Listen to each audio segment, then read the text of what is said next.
Hey, everybody. This is Meliss from Meliss Marketing. Thank you so much for tuning in today, whether it's on the podcast, Marketing Tips with Meliss, or if you're on the Facebook page in our Facebook Live broadcast with Meliss Marketing.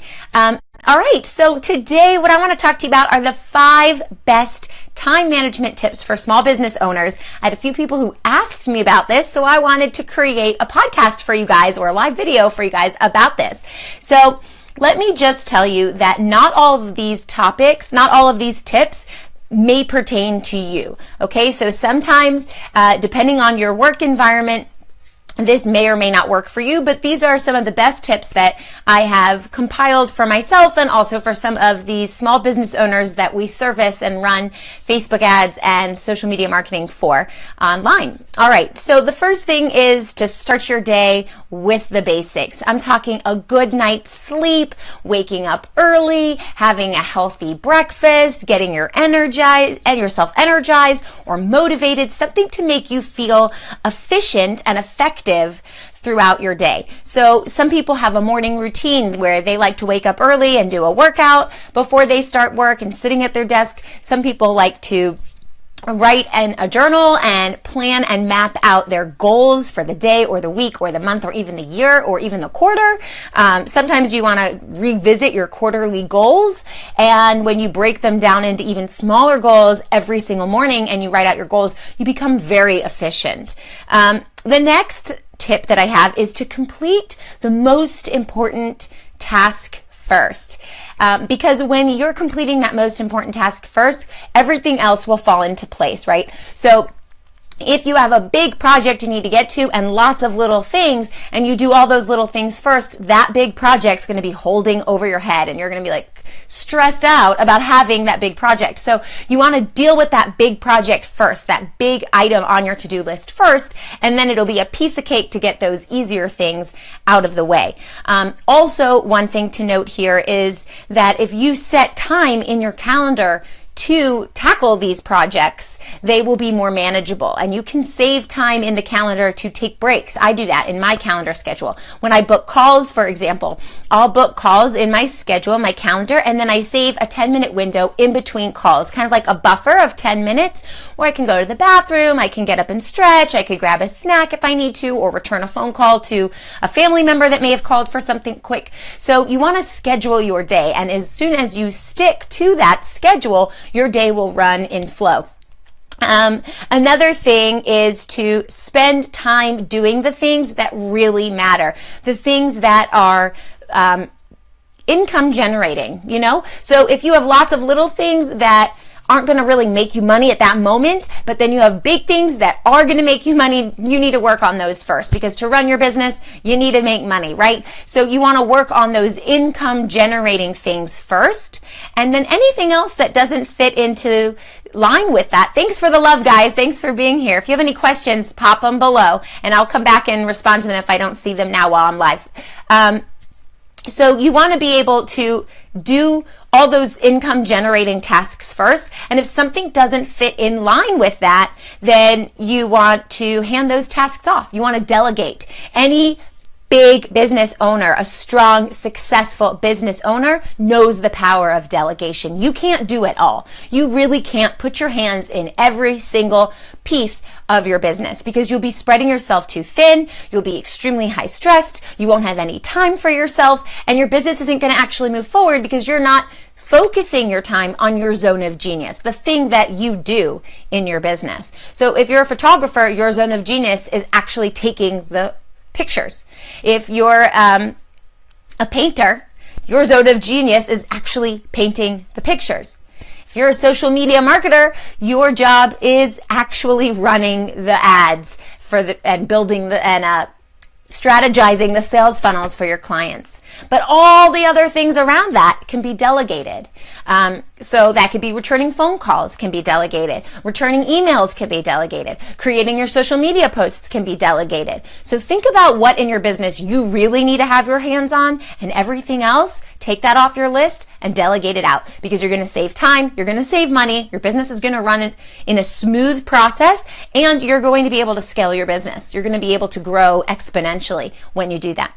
The next thing is to get organized and streamline that process. I mean, building systems, getting those systems in place, whether it's your onboarding system for new clients, or the way that you return phone calls, or the way that you schedule calls, sales calls with your prospects. That needs a streamlined system. Email marketing, setting up an email automation series to nurture your clients through their journey that they're going on. You know, when you find a prospect, they're just a cold audience member. They don't really know who you are. They don't really know what they need. They may not even know that they have a problem.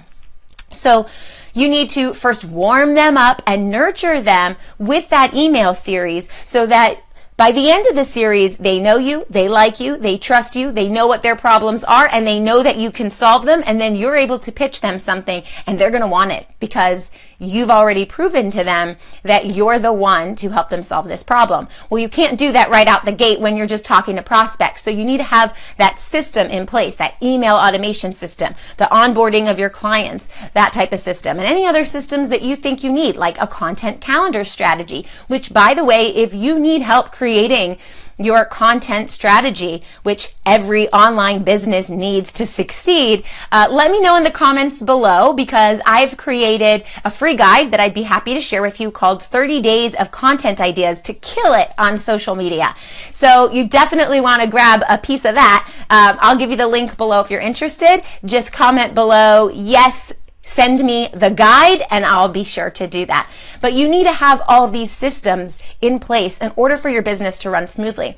And what I like to do is take one day off a week and create those systems. So that's one day where I'm not taking phone calls, client calls. That's one day I'm not talking to prospects. That's one day that I am not working on other people's accounts. All I'm doing is building a system. So each week I have an additional system that works and runs smoothly. So if you're just starting out and you don't have systems, don't freak out and get overwhelmed like, oh my God, I have no systems.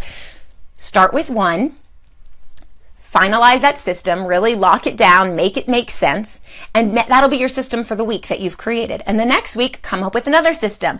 2 months later, you'll have 8 systems in your business. And if you do this every week, then by 6 months from now, your business is running on autopilot. So think about that.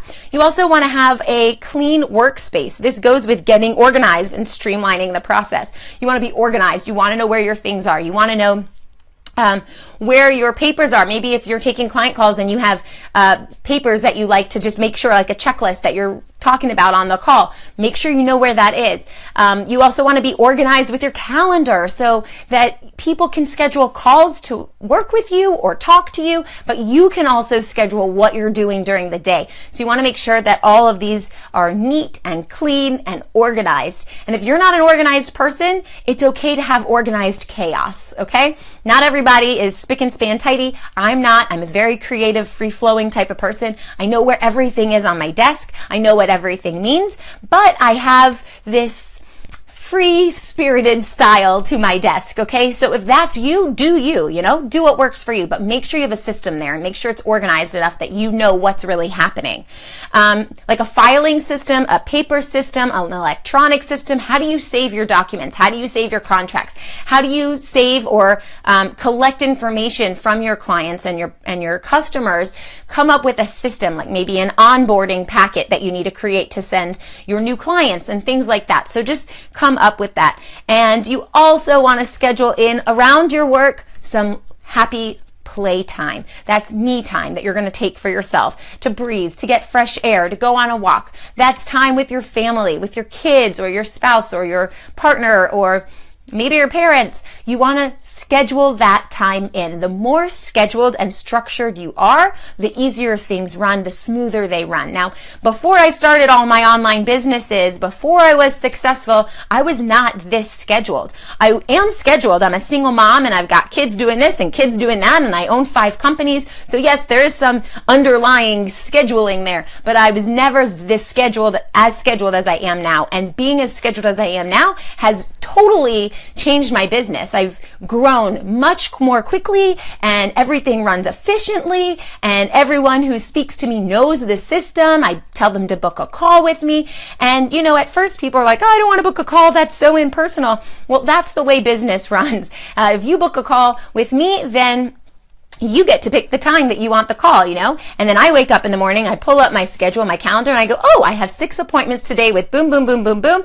And that happened behind the scenes. I didn't have to sit there and go, oh, are you available Tuesday at 4? Oh, you're not? What about Tuesday at noon? What about Wednesday at 5? You don't have to do that back and forth and waste all that time. They get to choose the time. So think about how you're going to incorporate some scheduling element into your business, because even if it's not something you do right now, you'll learn how to use it, you'll learn to love it, and it will make everything so much easier. And I used to carry around that paper calendar with me. I'd go to the Office Depot or Office Max and make sure I got the exact folder I wanted, the exact calendar I wanted at the beginning of the school year. I don't even use that anymore. It's all on my phone, and I was so against going electronic, but it's really made a world of difference, and I can look it up on my calendar, I can look it up on my phone, I have access to it no matter where I am, so it's made everything very easy. So you want to make sure you have systems and calendars, and you're scheduling in that me time and that family time, because there has to be a work-play balance there. Another tip for your small business management is going to be to unsubscribe from email lists that do not offer you value. So one thing I did a couple weeks ago is I sat down for 3 hours and I said, I am blocking off this time. Remember how I said once a week, I create a new system. So that week, my system was getting rid of junk mail. And it seemed like such a total waste of time, right? 3 hours. I had to go through over 4,000 emails, and it sucked. It really did. But when it was over, it was like, this breath of fresh air, this terrible burden just got lifted, and I don't have this red flashing notification, 4,000 plus emails, 4,000, nothing. It's at 0, a big fat 0. And the good thing about creating a system is once you're using them, they're very easy to upkeep, so easy. The only part is creating it and implementing it at the beginning. And then once you're using it on a regular basis, so easy, piece of cake. And now my emails are like, choom. Now I'm at 300 because I haven't checked them in like 2 or 3 days. But you just unsubscribe to all that junk mail that you signed up for, or that someone sold your name to, and you got I get insurance quotes all the time in my emails. I get, buy this new car, you've won $1 million, like all that. Goodbye, junk. But I've also gone through all the marketer things that I've signed up for. And, I sign up for a lot of stuff because I'm always doing research. Once I don't find value in that email anymore, I don't feel like the last 5 emails from that person really brought me anything, unsubscribe, because it's a waste of time and it bulks up your email. And when everything looks cluttered and a mess, your mind is cluttered and a mess. When your mind is cluttered and a mess, believe me, your business is not going to be clear and strategic, and that's what you want. And the last one is to set goals. I did mention this a little bit, but you want to set goals that are in line with your actions. So you want to find out what is it that you're trying to create. And I like to set a 12-month goal. This time next year, I want this in my business. And then I break down that giant big goal and I put it into quarterlies. Then this quarter, I want to do this. In the second quarter, I want to do this. Third and fourth quarter, I want to do this to bring me to that yearly goal.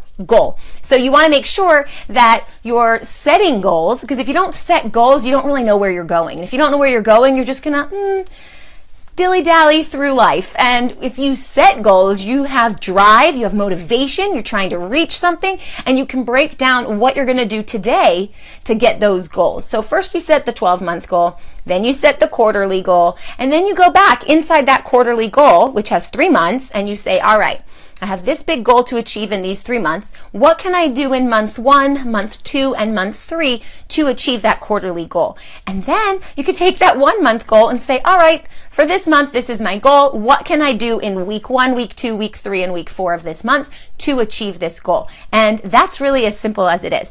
So just make sure that you're setting goals. It keeps all of the important things you're trying to achieve in your business in the forefront. Make sure you're organized, make sure you have systems in place, and start your day right and end your day right, okay? Because if you have no sleep for weeks and weeks, your business isn't going to be efficient and it's not going to run to its full potential. So good luck with your business. Let me know if you have any questions and I'd be happy to help you. And then of course, comment below if you do want to grab a copy of my 30 days of content ideas to kill it on social media, which is something you absolutely need to have, a content strategy in order to get visible online and be able to show that you are the authority in your industry and get these prospects, these cold market people interested in what you have to offer. All right, talk to you soon. Bye.